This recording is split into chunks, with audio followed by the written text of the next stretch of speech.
Over the years, many have speculated that Weyland Yutani had prior knowledge to the alien creature on LV-426. And if so, was Ash's presence on the ship intentional? Was the crew purposefully awoken to retrieve the alien specimen so it could be returned back to Earth?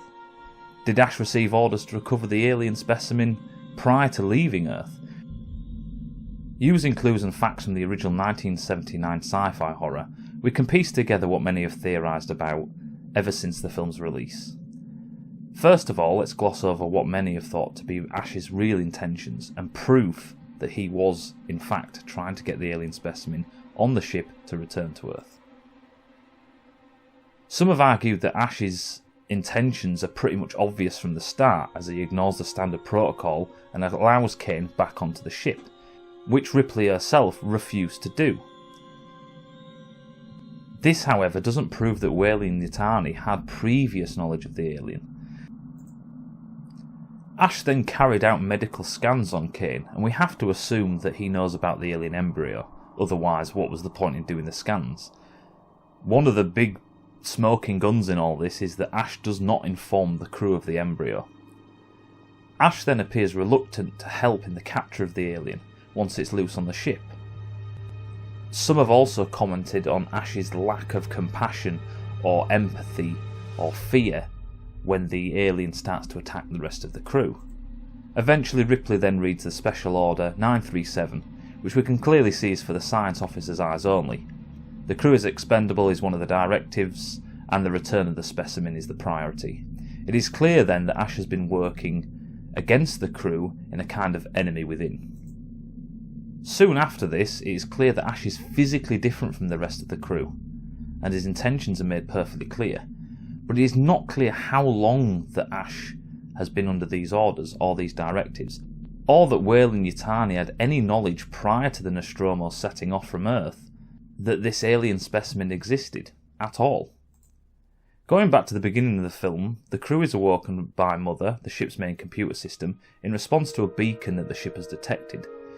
The crew is then informed by Ash after a nod from Dallas that if they do not go down to the surface, that they will forfeit all shares, basically no money, and the entire trip out here was a complete waste of time. A situation like this has precedent on Earth today. The International Maritime Organization states, "A master of a ship at sea which is in a position to be able to provide assistance on receiving a signal from any source that persons are in distress at sea is bound to proceed with all speed to their assistance." So we can safely assume that a similar clause in a contract would be standard procedure in space, or something very similar. On learning that they won't get paid, Parker and Brett, who were originally in refusal, stating that they were not paid, not trained, or don't have the equipment to go down to the surface and conduct some kind of hashed up rescue operation, the crew then makes their way to the surface. One could argue that if Weyland Yutani had prior knowledge of an alien specimen that was this valuable, then why send the Nostromo? It's also worth noting that by law, the crew of the Nostromo would have salvage rights to whatever they found on the surface. Maybe the Nostromo was the closest ship, maybe it'd be cheaper just to send a trucker in space crew down to the surface. Maybe it's a matter of cost. If Weyland Yutani had to send out a science team, they could turn up nothing and it would cost a hell of a lot. This begs the question, if Weyland Yutani did have prior knowledge, and for some reason the Nostromo was the best option available at the time, then what happened during Ripley's 57-year absence? If we assume that Weyland Yutani had prior knowledge of the alien transmission, and the alien specimen on the surface, then why not send another ship? If we are to believe that Weyland Yutani had prior intel, that would mean that they lost the original specimen with the destruction of the Nostromo, and then forgot about the whole endeavour completely. It would also mean that they then shipped out millions of tons of colony equipment and buildings and an entire atmosphere processing plant within spitting distance of the derelict, to then, 57 years later, send a family survey team to check how things are holding up. It seems far more likely that the Nostromo just stumbled across this signal and then the rest is history. But where does Ash fit into all this? We can clearly see that the company wanted the specimen returned to Earth, to the company labs, from the special order that we saw that Ripley sees. So where did the special order come from? SETI, the Search for Extraterrestrial Intelligence, has already drafted a document in the event of coming into contact with an extraterrestrial, or extraterrestrial life, so it would be safe to assume that spacefaring vehicles would also be given such guidelines in the event that this such thing happens. This is probably where the special order comes from.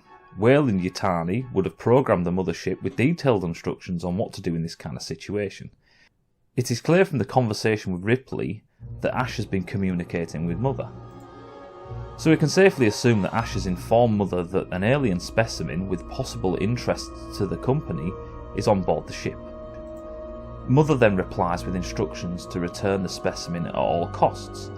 Weyland Yutani would then safeguard this information by having a special order hidden somewhere in the database, so if there is an android on board, or maybe even the captain, that only they can see the instructions. This would then mean that Ash was basically just reporting the situation. He's probably typed into the computer just like Dallas and just like Ripley did. This would mean that Ash was then responding to the situation he'd been programmed, and Mother was doing the same. This would also go along to explain the company's inaction after the destruction of the Nostromo. Weyland Yutani has no knowledge of the alien until Ripley was rescued 57 years later. If Weyland Yutani had no prior knowledge, then Ash's presence on the Nostromo was just incidental.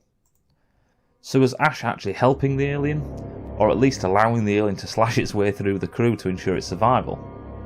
Why was Ash even on the Nostromo, or in other words, why was Ash's true identity a secret? These questions will be covered in future videos. Please like, share and subscribe if you want to see more videos on the Xenomorph universe. See you next time.